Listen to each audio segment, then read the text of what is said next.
शनिवार को पटना में आरजेडी नेता तेजस्वी यादव ने बिहार की सत्ताधारी गठबंधन सरकार पर जोरदार हमला बोला है। उन्होंने कहा कि नीतीश कुमार को मुख्यमंत्री पद से हटाकर जबरन राज्यसभा भेज दिया गया है। तेजस्वी ने आरोप लगाया कि सत्ता में बैठे लोग बिहार की चिंता नहीं, सिर्फ कुर्सी की चिंता कर रहे हैं। उन्होंने कहा कि नई सरकार जनादेश के बिना बनी है, किसान परेशान है, फसलें बर्बाद हो रही हैं, लेकिन सरकार कुछ नहीं कर रही। शिक्षा और स्वास्थ्य व्यवस्था खराब है, कानून व्यवस्था भी बिगड़ी हुई है। तेजस्वी यादव ने अल्पसंख्यक प्रकोष्ठ के कार्यक्रम में कार्यकर्ताओं से एकजुट होकर संघर्ष करने की अपील की। तो चलिए आगे बढ़ते हैं और आपको विस्तार से बताते हैं कि आखिर क्या है पूरा मामला।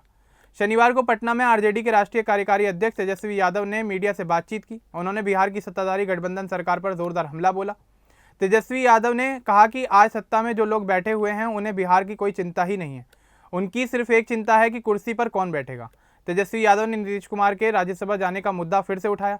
उन्होंने कहा कि हमने बहुत पहले ही कह दिया था कि नीतीश कुमार को मुख्यमंत्री पद पर बने रहने नहीं दिया जाएगा। अब वही हो रहा है। चुनाव के समय ये लोग यह बात कहने की हिम्मत नहीं कर पाए थे। अब नीतीश कुमार की भूमिका बहुत सीमित कर दी गई है, उन्हें उनकी इच्छा के बिना राज्यसभा भेज दिया गया है। तेजस्वी यादव ने जेडीयू के बड़े नेताओं पर भी आरोप लगाया। उन्होंने कहा कि चाहे सीबीआई, ईडी का डर हो या कोई और लालच, इन नेताओं ने नीतीश कुमार को फंसा दिया है। उन्होंने नीतीश कुमार को जबरन राज्यसभा भेजने का फैसला कर दिया है।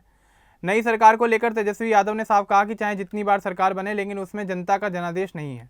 यह सरकार तंत्र मंत्र से बनी है, जनता के वोट की अनदेखी की गई है। पत्रकारों ने तेजस्वी यादव से सवाल किया कि नीतीश कुमार का सामान मुख्यमंत्री आवास से शिफ्ट हो रहा है। इस पर तेजस्वी यादव ने मजाकिया अंदाज में जवाब दिया, अरे यार, तो आप क्या चाहते हैं कि हम जाकर मदद करें?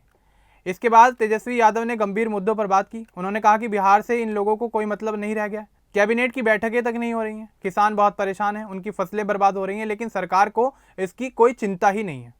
तेजस्वी यादव ने कानून व्यवस्था पर भी सवाल उठाया। उन्होंने कहा कि बिहार में कानून और व्यवस्था पूरी तरह से बिगड़ चुकी है, शिक्षा व्यवस्था खराब हो गई है, स्कूलों की हालत बहुत खराब है, अस्पतालों में दवाइयाँ नहीं मिल रही हैं, स्वास्थ्य सेवाएं चरमरा गई हैं। उन्होंने आरोप लगाया कि मौजूदा सरकार सिर्फ सत्ता में बने रहने के लिए बनी है, इसमें जनता की आवाज़ को नजरअंदाज किया गया है। शनिवार को ही तेजस्वी यादव राष्ट्रीय जनता दल के अल्पसंख्यक प्रकोष्ठ द्वारा आयोजित एक बड़े अभिनंदन समारोह में शामिल हुए।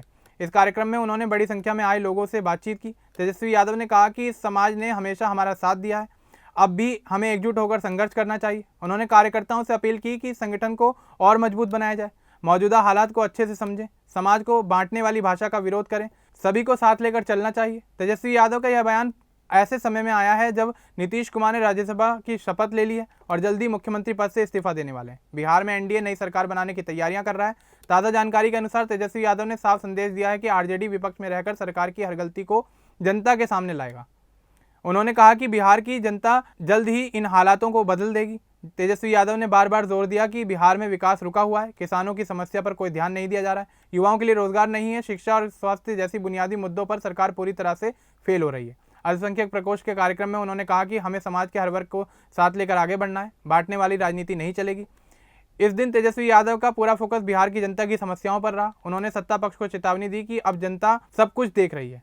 अब इस पूरे मामले को लेकर आपका क्या कुछ कहना है, हमें कमेंट बॉक्स में जरूर बताएं। बाकी इस तरह के और अपडेट्स के लिए हमारे चैनल को सब्सक्राइब करना ना भूलें। धन्यवाद।